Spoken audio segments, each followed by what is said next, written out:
Hey everyone, am I like too much in the dark here? It's super hot in Los Angeles. So let me see.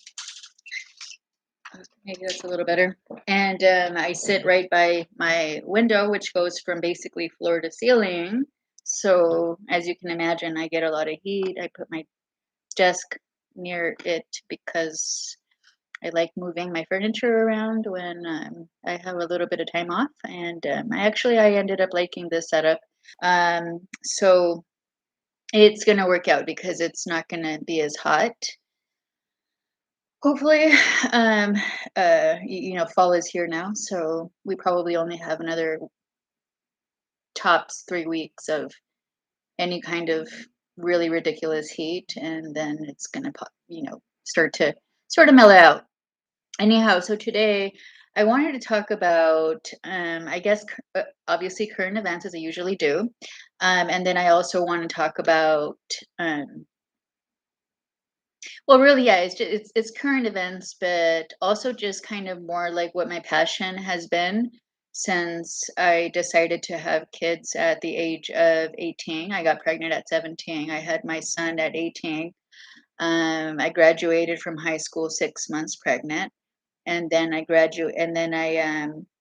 had my daughter when I graduated from my the community college that I attended before transferring out to a 4-year university. Um, and so I had my daughter at 21, son at 18. And so now, um, now I'm a grandma because my son actually waited, for an appropriate age. He was 24. So that was good. Either way, I want to just go over some of the notes that I sort of jotted down. So when Kamala Harris said that the government shouldn't decide for a woman what to do with her unborn child, but rather it be consulted with a pastor, I thought, yes and no. The government officials have at the top of their priorities to foster a secure and prosperous society for all, and all laws are eradicated to encourage or discourage behavior.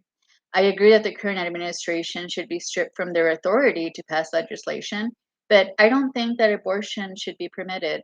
In other words, what I'm trying to say here is that while I might agree with her that the government should be making decisions, oftentimes these days I agree. That's true. And then also, and this is why, because when they don't want to, I mean, they pass laws when they should, and then they don't pass them when they am I saying that they don't pass laws when they should be passing laws, and they do when they shouldn't. So like for COVID vaccines, for exactly, well, that's my body, so I get to decide, right, what is best for myself. um Seatbelts. Okay, this one's petty. I can actually learn to wear seatbelts, but seatbelts, that one's annoying. Like, geez, like what, like worst case scenarios, you have to scrape my body off like the shoulder of like some dark road after being like in the same vicinity as the Pelosi's. Underage drinking, legalizing drugs, like all of these things. So they're very inconsistent. And I, it's one of those things that it's beyond nonsensical. It's more like I don't have a word for it, so I'm just gonna move on. There's too much promiscuity going on for people like me that would rather gain the affection of others for her smarts and not sexuality. I find it difficult to compete, but not because these sluts actually go into an intellectual profession, rather because I find myself getting confused with an easy, loose liberal whore that has to pay for the conduct that, oh, I end up getting confused as though I have to pay for the conduct of a prostitute and not necessarily be treated like a professional. So oftentimes that actually happens. is people end up, you end up having to pay for the mistakes of others. And when the trend is getting popular, when the trend is to be an easy sleazy, easy peasy whore, that a man whore can just have any which way with, and that becomes like acceptable and the norm and the trend, and that's what's popular, and you might not fit in, you will probably be looked like as either a weirdo, like, or you're not going to be seen for just a professional. Like, no, I just want to be seen like for my brains. And that doesn't mean that I'm like expecting to, like, I don't know, like, put other people down over it, because let me tell you one thing. I don't care if you're like a loose liberal whore, just admit it. Like, just admit it. Like, you like to sleep around, you're promiscuous, you get STDs, and then you just want to go and spread them. And just say so, because at least that way other people know, like, okay, well, no, that's not for me.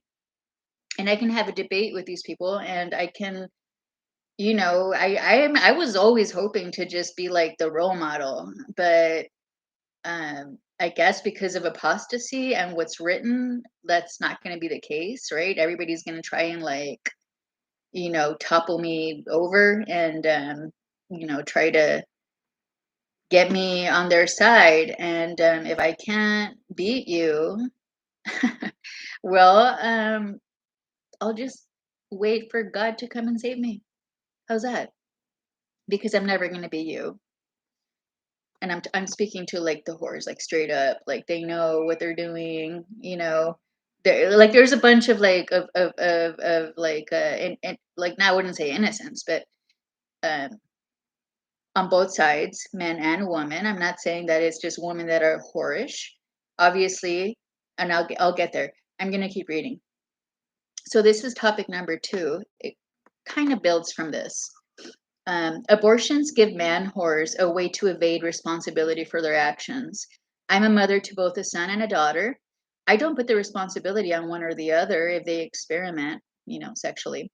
But it's my job to ensure that my son follows through on his actions and that my daughter abstain from sex altogether. Yes, this is an old fashioned view which holds that men are stronger and they can't get raped or get taken advantage of.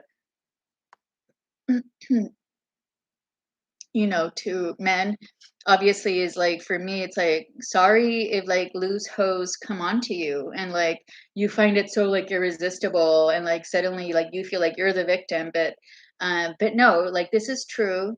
Men are basically in a position to to do the like, like, in a stronger position, and you can't deny that. And that's okay. There's nothing wrong with that. There's, like, it could be something beautiful, in fact. And men should learn that there's, to be respectful. And if for whatever reason, one in the heat of the moment, one thing leads to another, they have to answer.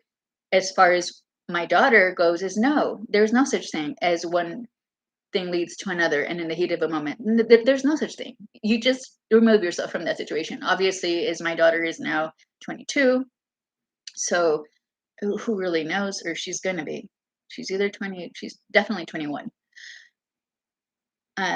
Either way, I trust them both, but I couldn't trust them if I was a permissive and um, gross mom. Even so, as long as there's men that want to treat you like a whore because they were born to a whore, the only thing you can use against them is anti abortion laws. A man whore doesn't really want to procreate, they want to satisfy their sadistic fantasies, and that involves the innocent. No decent woman should be put through the humiliation of discarding their unborn child because they found out too late that their choice of a partner was a dirtbag. And yes, I did actually have one experience like this. I've actually only been in two long relationships, one um, with my two live birds, and then that wasn't going to work out for different reasons. And so you give somebody a chance. You don't get jaded and try to judge everybody the same way. So when you just have to learn from experience. I knew I didn't like him, and I kick myself about it all the time because it just degraded me. It degraded me. I know I'm gonna have to answer to God. I mean, it's gonna be like the most shameful thing in the world, right? How do you explain that? You can't explain that. I should have known better, and I'm just gonna leave it there. I don't know. I'm gonna share responsibility with that dirt bag, and I'm just gonna like I want to just kind of like, hey, he knew what he was doing. We didn't agree on this. All right, so this is a different topic now, but sort of building again from here. My take on welfare is to put more weight on my own gender. Behind a good man, there is always a good woman. A good woman doesn't accept welfare and succumbs to the pressure of kicking the man out of their mutual home. The mother, in this case, has formed an agreement with the invisible dad that sends her a monthly welfare check. The government can't be blamed entirely for what happens to the daddy.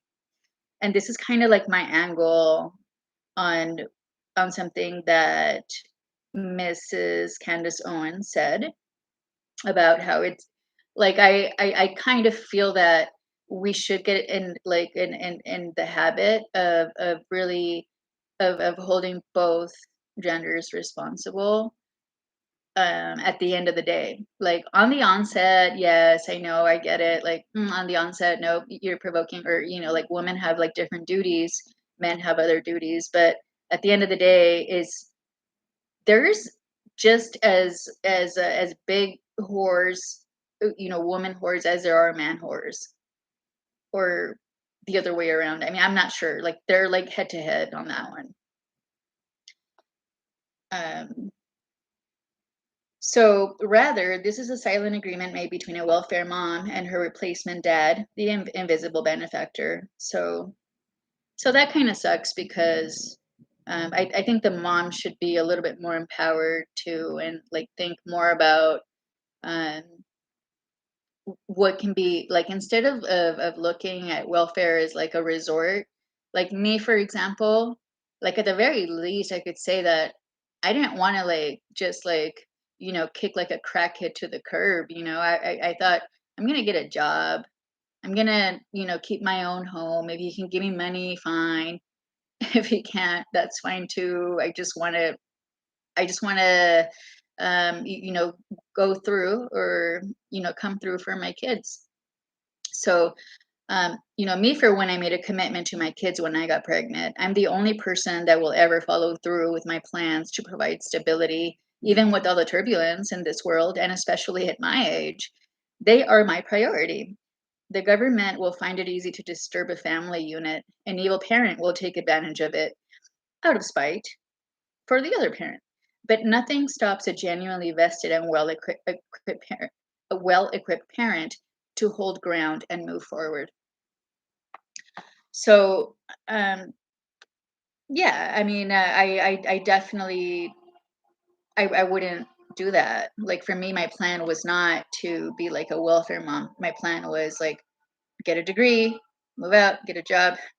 That's that's fine. Like try not, like actually, I used to call him names even even when I used to bunk with him because I did like it wasn't a serious relationship. I mean, come on, if I wanted to, I mean, at the end of the day, he's a statutory rapist, okay? Because I was 17 and I didn't lead him on, and I didn't take advantage of him or anything. I pay him child support, and I wanted to. I didn't realize that he was going to be like so dirty and like try to take and like open up this like family case against me because I didn't let him see, like, because he wanted to avoid child support because he knew that if I had him, if I had the kids, our kids, for the most part, that I could eventually ask for child support. I could like get difficult with him, even though I assured him, no, I'm not going to get difficult. It didn't matter to him. He's paranoid. He's a paranoid person, and he wanted to put the carriage ahead of the horse, just like most evil, wicked people do. Is they don't think of anybody but themselves. And what ended up happening was I didn't end up budging with him because my kids are not bargaining chips. I will not bargain with him over, like, I'm not gonna let him control me using my kids, because at the end of the days I owe that to my kids. I am the first I'm at the front lines of what my kids should think of themselves as. Are you going to be somebody that gets used and that is just like, playing a part in somebody else's story, or some novella, or something that, some like trashy people want to do, to you, for no reason at all, but for their own greed or self-interest? I don't think so. And that was that. So now that I have expressed how I feel about that, I wanted to read Isaiah. I'm going to read the Cup of the Lord, which is chapter 51, verses 17 to 23. And I know for some people out there, they're so ignorant that they think that the the term abortion is going to be found in the Bible. And no, it's probably, I mean, I haven't read it, so I can't tell you uh, whether it has or it hasn't. But I can tell you that it's kind of like being like a literate person and like reading like Shakespeare, and you sort of had to read, like infer, like you have to make inferences. Like a lot of the different passages are just very poetic. They convey certain things. One of those things is don't murder, and life begins at conception. So I'll read the Cup of the Lord, and we'll talk a little bit more about what the Bible is. So, awake, awake, arise, O Jerusalem, you who drank at the Lord's hand the cup of his wrath, who drained to the dregs the bowl of staggering. She has no one to guide her of all the sons she bore. She has no one to grasp her by the hand of all the sons she reared. Your misfortunes are double. Who is there to console with you? That actually says condole. I'm gonna have to look that up. You who is there to condole with you? Desolation and destruction, famine and sword. Who is there to comfort you? Your sons lie helpless at every street corner like antelopes in a net. They are filled with the wrath of the Lord, the rebuke of your Lord. But now hear this, O afflicted one, drunk but not with wine. Thus says the Lord, your master, your God, who defends his people. See, I am taking from your hand the cup of staggering, the bowl of my wrath. You shall no longer drink. I will put it into the hands of your tormentors, those who ordered you to bow down, that they might walk over you, while you offered your back like the ground, like the street for them to walk on. So I like this because I think that for a long time I was like, I wasn't trying to be a pushover because I knew inside I was strong, and if I had to be strong, then I would. I'm not a paranoid person. So, you don't get ahead of things. It's like you have to learn to work with other people before you get ahead and assume that this person is gonna, you know, do you be you, basically. Like, this is what these people are like. I mean, they're projecting, obviously. Um, so that's why I kind of thought like, well, it's consoling, but it's also, kind of, because I really do know that if eventually I'm gonna be saved, I'm gonna be comforted, I'm gonna be back with at home with my true father, with my with the in heaven, and and guess what else? I'm gonna go as far as say that when the 1,000 year comes, I'm gonna be right there with the Lord Jesus leading. and be and being one of those people that are enforcing and that are watching over everything and making sure that everybody is kept at bay, and because destruction will be coming soon. And all I'm looking forward to is just past that, destruction is that moment of peace where some people are going to make it and some people are not. And I'm being so, like, it's a full-time job for me right now to just like fight off the spirits and principalities, so to speak, right? It's really just kind of like what's been harbored, or I would say harvested, right? Because you cultivate your mind, and then whatever demons you basically harbor for yourself are what's gonna be out there for everybody else to have to deal with. And guess what, my friend? It's not gonna happen. You hang your dirty conscience right back in that little sick body of yours, because I have my own conscience. Okay, yeah. So this is kind of what the Bible is like. I mean, it doesn't say anything about, like, whatever words we might have now, like, doesn't say that Russia's about to nuke us, or that Biden's about to nuke Russia, or that we're about to nuke it. It doesn't say anything like that. But it says, like, hey, guess what? They are ugly people, and the world is going to get cleansed, and this is one way that it can happen. So there you have it. That's it for me. Um, yep. Hope everybody keeps enjoying the rest of their day. Um, one more day to Friday, and the weekend's here, and we'll see if I can get back online with anything else. In the meantime, have a great evening. Bye bye.